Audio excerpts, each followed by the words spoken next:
구약의 말씀입니다. 에스겔 37장 1절에서 14절 말씀.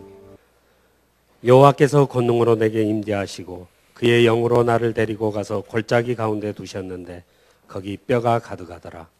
나를 그 뼈 사방으로 지나가게 하시기로 본즉 그 골짜기 지면에 뼈가 심이 많고 아주 말랐더라. 그가 내게 이르시되 인자야 이 뼈들이 능히 살 수 있겠느냐 하시기로 내가 대답하되 주 여호와여 주께서 아시나이다. 또 내게 이르시되 너는 이 모든 뼈에게 대언하여 이르기를 너희 마른 뼈들아 여호와의 말씀을 들을지어다. 주 여호와께서 이 뼈들에게 이같이 말씀하시기를 내가 생기를 너희에게 들어가게 하리니 너희가 살아나리라. 너희 위에 힘줄을 두고 살을 입히고 가죽으로 덮고 너희 속에 생기를 넣으리니 너희가 살아나리라. 또 내가 여호와인 줄 너희가 알리라 하셨다 하라. 이에 내가 명령을 따라 대언하니 대언할 때 소리가 나고 움직이며 이 뼈 저 뼈가 들어맞아 뼈들이 서로 연결되더라. 내가 또 보니 그 뼈에 힘줄이 생기고 살이 오르며 그 위에 가죽이 덮이나 그 속에 생기는 없더라. 또 내게 이르시되 인자야 너는 생기를 향하여 대언하라. 생기에게 대언하여 이르기를 주 여호와께서 이같이 말씀하시기를 생기야 사방에서부터 와서 이 죽음을 당한 자에게 불어서 살아나게 하라 하셨다 하라. 이에 내가 그 명령대로 대언하였더니 생기가 그들에게 들어가며 그들이 곧 살아나서 일어나서는데 극히 큰 군대더라. 또 내게 이르시되 인자야 이 뼈들은 이스라엘 온 족속이라. 그들이 이르기를 우리의 뼈들이 말랐고 우리의 소망이 없어졌으니 우리는 다 멸절되었다 하느니라. 그러므로 너는 대언하여 그들에게 이르기를 주 여호와께서 이같이 말씀하시기를 내 백성들아 내가 너희 무덤을 열고 너희로 거기에서 나오게 하고 이스라엘 땅으로 들어가게 하리라.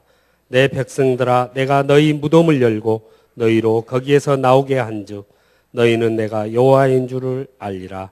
내가 또 내 영을 너희 속에 두어 너희에게 살아나게 하고 내가 또 너희를 너희 고국 땅에 두리니 나 여호와가 이 일을 말하고 이룬 줄을 너희가 알리라. 여호와의 말씀이니라. 아멘. 복음서의 말씀입니다. 누가복음 24장 5절에서 6절 말씀. 여자들이 두려워 얼굴을 땅에 대니 두 사람이 이르되 어찌하여 살아있는 자를 죽은 자 가운데서 찾느냐. 여기 계시지 않고 살아나셨느니라. 갈릴리에 계실 때에 너희에게 어떻게 말씀하셨는지를 기억하라. 아멘. 아멘. 서신서의 말씀입니다. 요한일서 5장 12절 말씀. 아들이 있는 자에게는 생명이 있고 하나님의 아들이 없는 자에게는 생명이 없느니라. 아멘. 더 활짝 웃음으로 여러분 함께 축복하고 2013년이 은혜와 복된 시간이 되기를 축복합니다.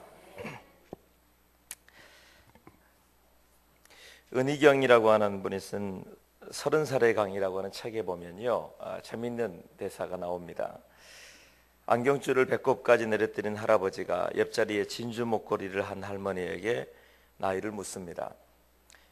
62이라고 하자 할아버지는 감탄을 합니다. 그리고 이렇게 말합니다. 좋은 나이요. 나는 67인데 내가 당신 나이라면 못할 게 없을 거요. 옆에 분들에게 다시 합시다. 좋은 나이요.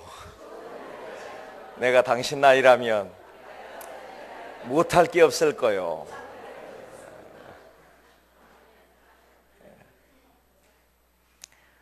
사람들은 뒤를 돌아보면서는 후회할 때가 많이 있습니다. 내가 그때 당신 나이 때만 되었더라면 이라고 말하는 것을 많이 봅니다.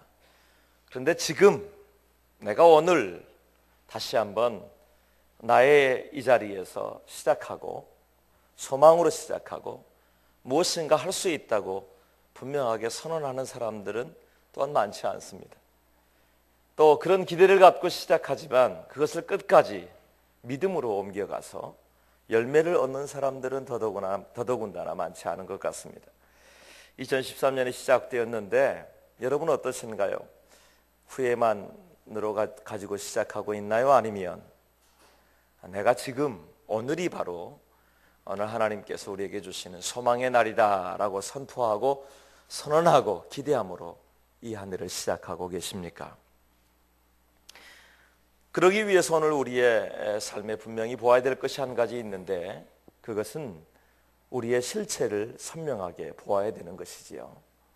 내가 선 자리가 어떤 자리인지, 또 나에게 주어진 현실이 어떤 현실인지, 또 내 삶에 주어진 우리가 가져야 될 소망의 이야기는 어디서부터 시작되어야 될 것인지에 대하여 우리가 분명히 알아야 된다고 하는 것입니다. 그리고 또한 그 현실이라고 하는, 실체라고 하는 기준도 우리가 이 아침에 다시 한번 새롭게 준비되기를 바랍니다. 에스겔 선지자를 통해서 하나님께서 임재하시고, 그리고 하나님께서는 에스겔이 골짜기로 인도해 가십니다. 그곳에 가봤더니 오늘 본문에 이야기가 되어 있지요. 골짜기에 뼈가 가득했다. 그것도 사방으로 지나가게 하시기로, 사방으로 동서남북으로 다 지나는 곳곳마다 뼈가 가득해 있는 것이에요. 그런데 그 뼈가 지면에 가득할 뿐만 아니라 심이 많고, 그리고 말랐는데 아주 말랐더라라고 되어 있습니다. 그런데 하나님께서는 그 뼈들을 바라보게 하시면서 이 뼈들이야말로 이스라엘 백성들의 현재의 실체라고 말씀하시는 것이지요. 11절의 말씀에 보니까 또 내게 이르시되 인자야, 이 뼈들은 이스라엘 온 족속이라. 그들이 이르기를 우리의 뼈들이 말랐고 우리의 소망이 없어졌으니 우리는 다 멸절되었다 하느니라. 그렇게 말해요. 그러니까 이스라엘 백성들의 모습이, 그들의 실체는 뭐냐? 오늘 그 뼈들과 같이 오늘 우리에게는 소망이 없습니다. 멸절되었습니다. 끝난 것입니다. 라고 이야기하는 것이란 말이죠.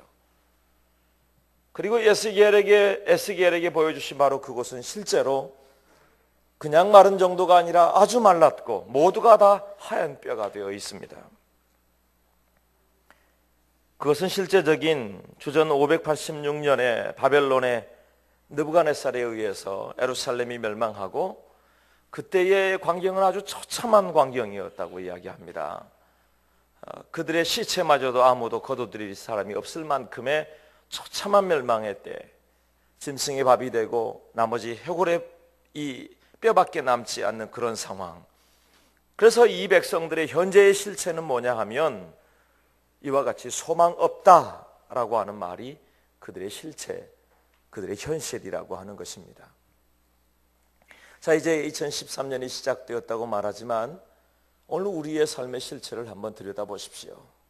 그냥 남들이 다 소망의 한 해다, 새해가 시작되었다의 이야기를 합니다만 내 속에 있는 나의 모습들을 들여다보란 말이죠. 현실이라고 하는 게 여러분 눈앞에 보이는 어떤 것만이 아닙니다.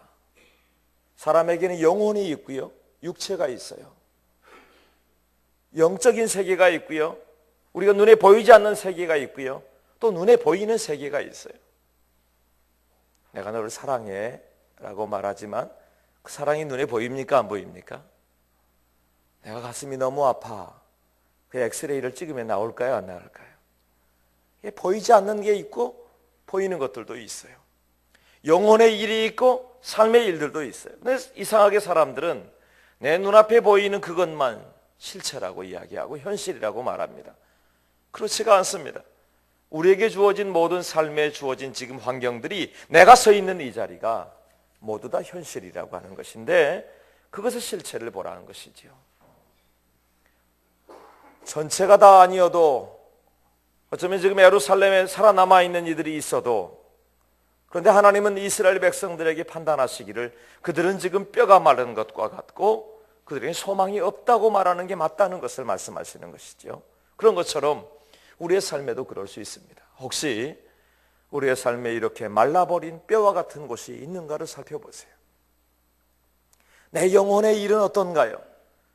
내 영혼의 일은 풍성한 은혜를 누리고 있습니까? 아니면 혹시 말라가고 있지는 않습니까? 우리의 삶의 일들, 우리의 직장이나 우리의 가정의 일들, 부부의 일들, 우리 자녀의 관계의 일들, 이 상황적인 모든 일들 속에 혹시 말라버린 것은 없느냐 하는 거예요.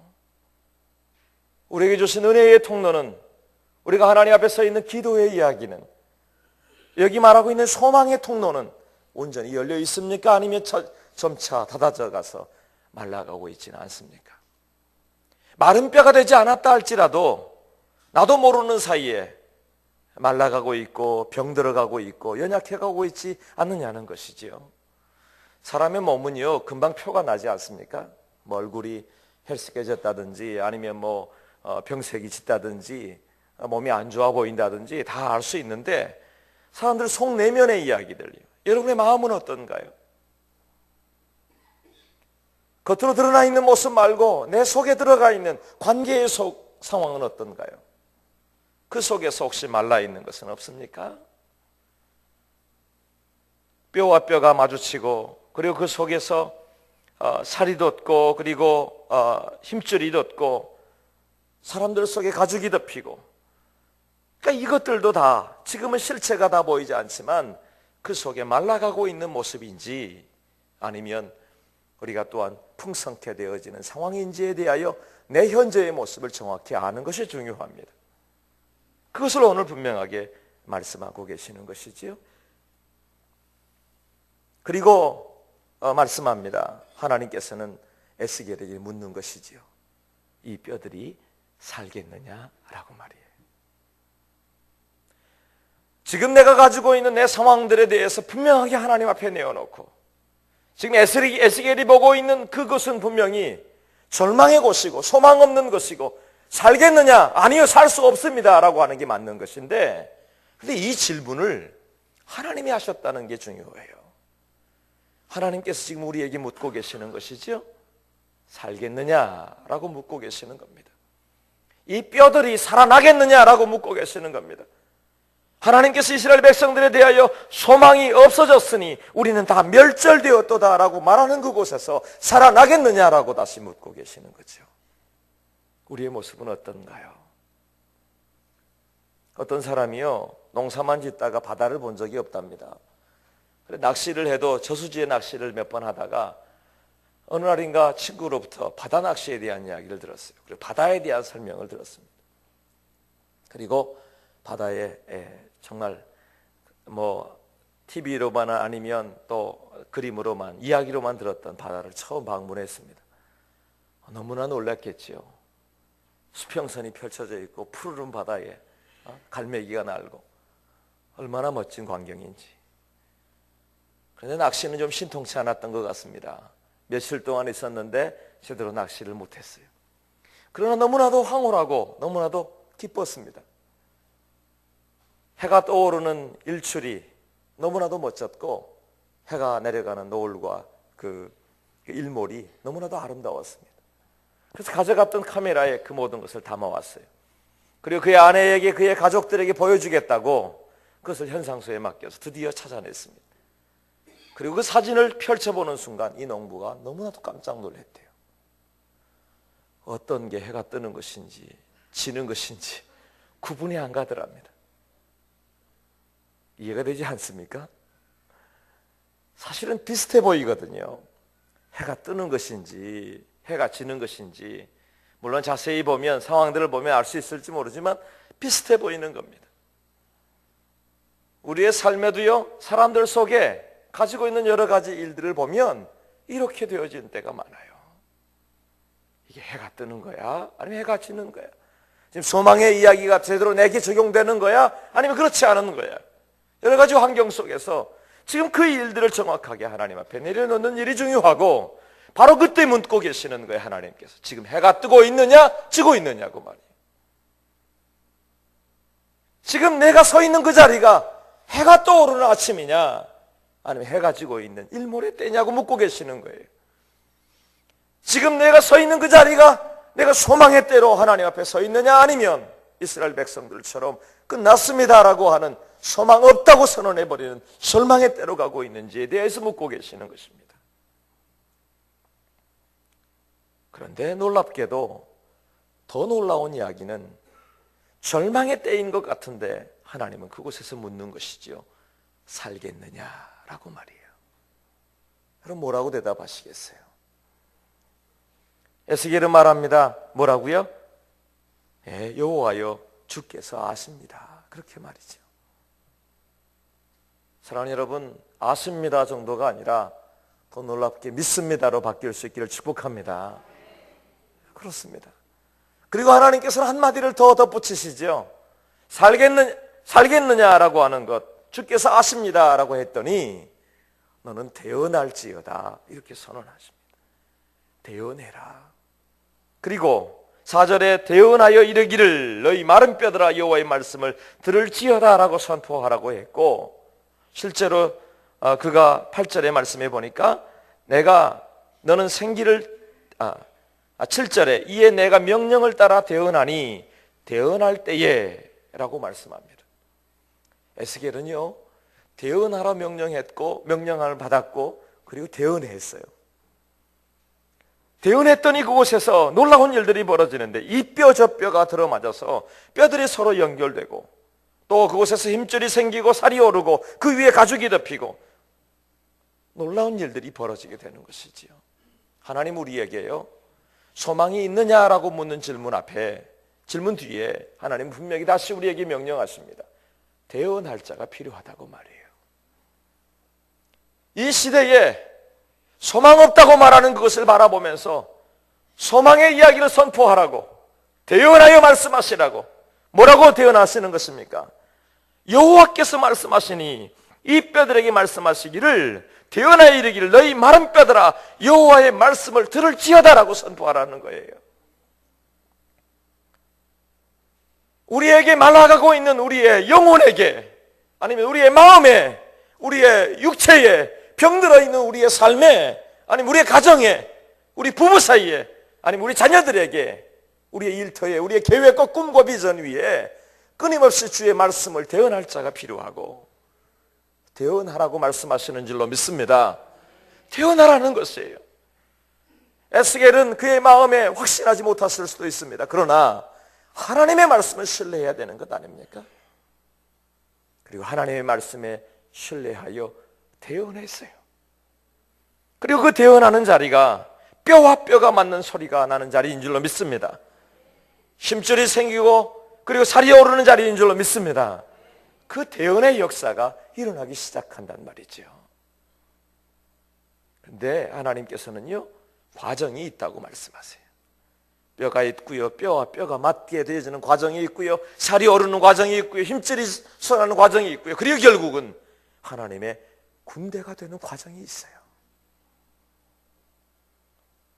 여러분 지금 실망할 때가 아니고요, 하나님 앞에 대언하고 계십니까?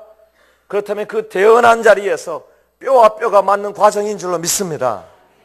그 자리에서 생기가 다시 일어나는 과정인 줄로 믿습니다. 다시 하나님 앞에 솟게 되는 소망의 과정을 기대하시란 말이죠. 지금 나의 실체를 하나님 앞에 정직하게 내려놓고 고백하면서 하나님을 다시 바라보는 시간, 그 시간이 바로 이 시간인 것을 고백할 수 있게 되길 바랍니다. 이 뼈가 살겠느냐라고 하는 질문 앞에 대답하고, 그리고 대언할 자가 주님 내가 되게 해주십시오. 내가 대언하겠습니다. 내가 주의 말씀대로 선포하고 기도하고 대언하겠습니다. 주의 역사하심을 이루어 주옵소서. 그런데 이런 분이 있을지 모릅니다. 나도 에스겔처럼 하나님께서 말씀하시면 내가 그렇게 하겠다고 말이에요. 여러분 주의 말씀에, 하나님의 성경에, 그리고 오늘 예배 중에 선포되는 말씀을 주의 음성으로 듣게 되길 축복합니다. 그리고 그 말씀을 아멘으로 받아들이고 주 앞에 서게 되길 바랍니다. 근데 사람들이 그것을 믿음으로 받아들여서 내 속에 적용하기가 쉽지 않은 것 같습니다. 요한복음 20장 15절에 보면 예수께서 가라사대 여자여 어찌하여 울며 누구를 찾느냐 하시니 마리아는 그가 동산직인 줄 알고 가로되 주여 당신의 엄기가 같거든 어디 두었는지 내게 이르소서 그리하면 내가 가져가리이다. 그가 왜 울고 있어요? 그는 지금 죽음 앞에, 무덤 앞에 서 있기 때문입니다. 예수님께서 분명하게 말씀하시기를 사흘 만에 살아나겠다고 부활의 약속을 주셨음에도 불구하고, 소망의 이야기를 말씀하셨음에도 불구하고, 주의 음성을 들었음에도 불구하고 그것을 내 앞에서, 내 경험과 내 판단과 내 생각 앞에서 그것을 소망의 이야기로 약속의 이야기로, 아멘하는 믿음의 이야기로 받아들이지 못했다는 것이지요.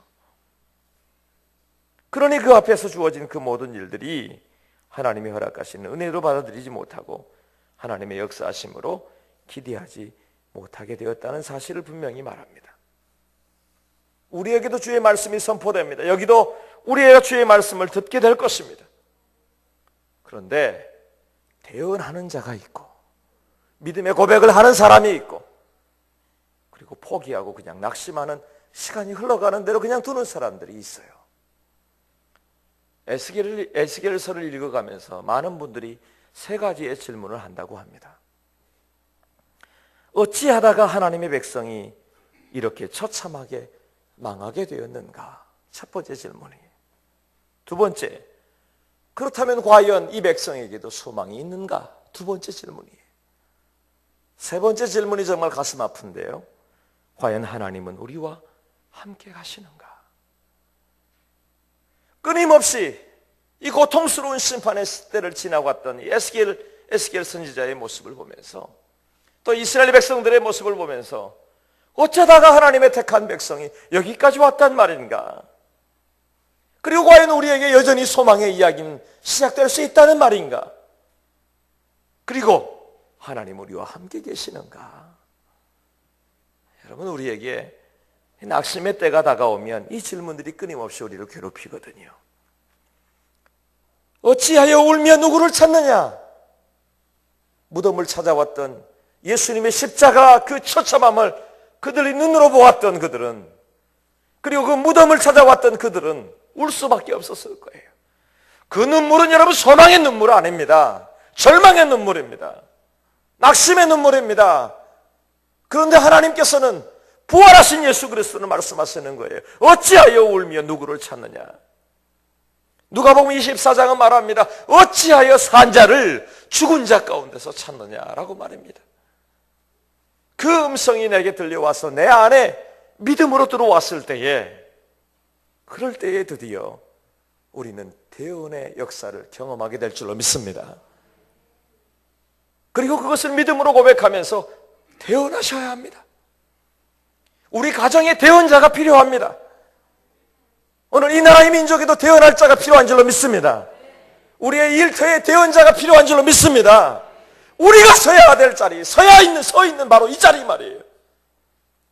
하나님의 교회에도 우리에게 어떤 상황 속에서도 대언자가 필요해요. 에스겔이 필요하단 말이에요. 그리고 그 자리에서 하나님의 역사하심에 순종해서 아멘하며 나아갈 그 사람을 통해서 하나님은 뼈와 뼈가 맞는 소리가 드러나게 될 것이고, 그리고 살이 붙고 힘줄이 돋는 것을 보게 하실 줄로 믿습니다. 그런데 여러분, 그것으로 끝나는 게 아니에요. 이 모든 일이 한 번 더 대언해야 되는 일이 있는데, 그것은 생기에 관한 것입니다. 오늘 말씀에도 한 번 더 대언하라고 말씀하시지요. 너는 생기를 향하여 대언하라. 생기에게 대언하여 이르기를 주 여호와께서 이같이 말씀하시기를 생기야 사방에서부터 와서 이 죽음을 당한 자에게 붙어서 살아나게 하라 하셨다 하라. 오늘 이 땅에 우리의 삶에 주어지는 2013년에 주어지는 은혜는 저는 이 일이라고 믿습니다. 성령님의 역사를 기대하고 하나님의 성령의 임재를 경험하고 생명이신 그 하나님의 영이 성령님께서 우리에게 들어와서 예수 그리스도의 그 부활의 역사가 우리의 것이 되어지는 것, 그 은혜가 우리 모두에게 적용되기를 축복합니다. 우리에게 주신 소망은 영원한 소망인데요, 그것은 천국에 관한 소망일 뿐만 아니라 우리의 삶에 주어지는 실제적인 삶에 이루어지는 것이란 말이죠. 영혼에도 우리의 마음에도 낙심해 있고 상처받아 있고 절망 가운데 있고 우울해 있는 영혼들에게 예수 그리스도의 영이, 성령님의 역사가 임재하게 되길 바랍니다. 겉모양만 살아있는 것이 아니라 실제로 하나님의 영으로 말미암아 능력의 역사가 드러나길 바랍니다. 우리 자녀들이 앞으로 꿈꿔야 될 그 꿈과 비전에도 마찬가지예요. 눈으로 보이고 있는 우리의 삶이 아니라 하나님의 영에 붙들려서, 임재하심에 붙들려서 승리하는 은혜가 있게 되길 축복합니다. 그걸 기대하는 거예요. 그래서 여러분, 생기를 향해서도 대언하는 겁니다. 성령님을 초청하는 겁니다. 성령의 충만을 기대하는 것입니다. 하나님의 역사하심이 그곳에 놀랍게 일어나는 것이지요. 또한 그것은 여러분 우리의 가정의 일터에도 적용되는 것입니다. 우리의 꿈에도 적용되는 것입니다. 여러분의 삶에 적용될 줄로 믿습니다. 곳곳에서 2013년은 이 간증의 역사가 일어날 줄로 믿습니다. 우리가 서로 나누면서 목사님 뼈와 뼈가 맞지 않는 소리를 들었습니다. 살이 돋는 이야기를 보았습니다. 생기가 일어나서 주의 군대가 일어나는 것을 보았습니다. 살아나는 것을 보았다고 말이에요. 지쳐있지 마세요. 낙심해 있지 마세요. 무너져 있지 마세요. 도리어 하나님을 찬송하고 기대하고 주님을 바라보는 은혜가 있기를 바랍니다. 우리 속에서 주님 말씀하시는 겁니다. 다 끝났다고 말이에요. 마른 뼈와 같아 말라버렸다고 말하는데 주님은 여전히 그곳에서 묻고 계시는 겁니다. 에스겔아, 살아나겠느냐? 한번 말씀하실까요? 자, 손을 들어보세요. 가슴에 손을 얹고 다 같이 물읍시다. 살아나겠느냐? 살아나겠느냐? 아멘. 태어날 수 있는 은혜가 있기를 축복합니다. 살아날 줄로 믿습니다. 그렇습니다. 내가 아니라 주께서 우리에게 임재하셨고 주의 영이 우리 안에 함께 계시고 그러면 반드시 살아나는 역사가 있게 될 줄로 믿습니다. 그것을 기대하고 바라기에 우리가 하나님 앞에 서는 겁니다. 그럼 우리는 무엇을 해야 할까요? 이제는 구하고 대언하는 일을 해야 되는데 무엇이라고 대언해야 되느냐? 살려달라고 살아날 수 있다고 믿음의 대언을 해야 되는 것이 살려주십시오. 살게 될 줄로 믿습니다.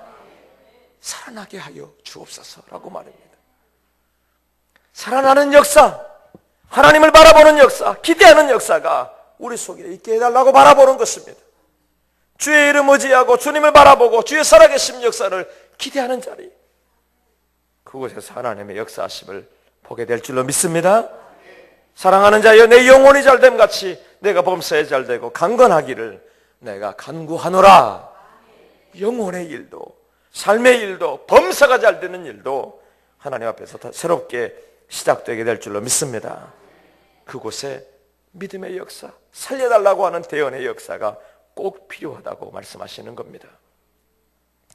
저는 오늘 이 자리에서 기대하는 것은 우리가 읽었던 복음서의 말씀에 마가복음 5장에 보면 회당장 중에 하나인 야이로라 하는 이가 와서 예수를 보고 발 아래서 엎드립니다.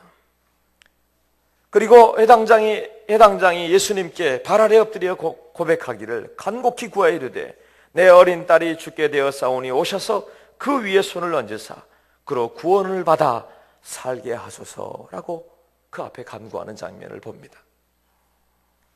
사랑하는 여러분, 우리가 하나님 앞에서 이와 같은 마음이면 됐다고 생각돼요. 이 야이로의 마음 말입니다. 회당장이면 그가 가지고 있는 체면이라든지 그가 가지고 있는 지위라든지 그가 가지고 있는 모든 것이 있었을 것임에도 불구하고 그는 예수 그리스도 앞에 엎드립니다. 그리고 뭐라고 해요? 구원을 받아 살게 하옵소서 고백합니다. 왜 그럴까요? 다른 게 아니에요. 아버지의 마음이기 때문입니다. 다른 게 아니라 아버지의 마음이기 때문이에요. 어머니의 마음이기 때문이에요. 어찌하든지 살게 해달라고, 구원을 받게 해달라고 간구하는 바로 그 자리가 하나님 앞에서 살아날 수 있는 대언자의 역할을 그곳에서 감당해야 되기 때문에 그래요. 그러니 여러분, 우리의 오늘 하루의 삶은, 우리에게 준 2013년의 삶은 하나님 앞에서 살려달라고 고백하고 대언하는 은혜가 있기를 바랍니다. 그 일이 중요합니다. 뿐입니까 여러분? 나뿐만이 아닙니다. 진짜 영혼의 일을 위해 구하십시오. 여러분, 기도 제목을 제가 적어달라고 부탁드렸는데 여러분, 기도하는 그 기도 제목을 가져오셨나요? 그리고 우리의 기도 제목의 첫 번째는 무엇이었습니까? 하나님 앞에 영원히 살기를 위해 기도하고 계십니까? 아직도 온전히 주 앞에 주님을 만나지 못하는 사람이 우리 가족 중에 아니면 우리 사랑하는 사람들 중에 있다면 그들의 영혼은 어찌할 거냐는 말이에요. 구해야 합니다. 살려주십시오라고 말입니다. 살게 해달라고 말입니다. 그리고 반드시 살게 해달라고 간구하며 기도하는 그 자리가 생명을 역사하고 구원의 놀라운 은혜가 임하고 소망의 일이 시작되는 역사가 있을 줄로 믿습니다. 요한일서 5장 12절에 아들이 있는 자에게는 생명이 있고 하나님의 아들이 없는 자에게는 생명이 없느니라 말합니다. 예수 그리스도의 그 이름이 온전히 우리를 주장하고 그리고 생명의 부활의 역사가 우리를 주장할 때에 하나님의 살아계신 은혜와 역사하심이 우리를 온전히 붙들고 주장하게 될 줄로 믿습니다. 사랑하는 여러분, 이때에 우리는 무엇을 기대하고 무엇을 바라며 설 것인가를 결단하십시오. 그리고 우리의 삶을 직시하십시오. 말라가고 있는 것은 없는가? 말라버린 것은 없는가? 그리고 소성되어야 될 것들은 있는가? 소망의 날들을 살고 있는가? 소망의 날들이 있다고 생각하는 분들은 감사하고 찬송이 있기를 축복합니다. 그러나 말라가고 병들어 있고 연약한 것들이 있다고 생각되어지는 곳이 있다면 마음껏 대언하십시오. 마른 뼈들아, 하나님께서 말씀하신다. 마른 뼈와 같은 것들아, 예수 그리스도의 이름으로 명하노니 소성케 될지어다. 그 자리에서 하나님의 역사하심을 보게 될 줄로 믿습니다. 말씀을 맺겠습니다. 브레넌 매닝이라고 하는 사람이 쓴 신뢰라고 하는 책에 이런 글이 있습니다. 분명하고 확실하고 완전한 세계를 떠나 내 결정을 정당화하거나 미래를 보장할 어떤 합리적 설명도 없이 미지의 세계로 들어가는 순례자의 삶, 그것은 적나라한 신뢰의 실체가 되는 것이다. 내가 가질 수 있는 모든 것을 다 가지고 그것으로 인해서 내가 확신할 수 없는 어떤 것이라 할지라도 이스라엘 백성들이 광야의 길로 들어선 것과 같이 담대하게 한 걸음을 내딛는 그 순간이 신뢰, 믿음이라고 하는 것의 실체라고 말하고 있는 겁니다. 그 다음은 계속 이렇게 이야기합니다. 그렇게 하는 이유가 무엇인가? 하나님이 이동신호를 보내셨고 그분의 임재와 약속을 주셨기 때문이다. 물론 내게는 두렵던 날, 마음이 부서지고 몸이 떨리던 날, 혼란스럽고 어지럽던 날이 있었다. 무섭고 낯선 소리가 들려오는 캄캄한 밤에 혼자 길을 잃어 어쩔 줄 모르는 어린아이가 된 것 같던 날도 있었다. 한마디로 불안과 불확실함이 지배하던 나날이었다. 그런데 어디선가 잔잔한 목소리가 나를 안심시켰다. 두려워 말라, 내가 너와 함께 있다. 하나님이 함께 하심보다 더 신뢰를 줄 만한 것이 무엇이겠는가? 라고 말입니다. 사랑하는 여러분, 오늘 우리의 현실을 직시하십시오. 현실을 보십시오. 그런데 그곳에서 하나님을 만나십시오. 그리고 담대하게 대언하십시오. 그 자리가 반드시 하나님의 군대가 되는 자리가 될 줄로 믿습니다. 여러분의 기도가, 여러분의 간구가, 여러분의 소원과 소망이 하나님 앞에 들려질 때에 그 모든 것은 산 소망이 될 줄로 믿습니다. 기도하겠습니다.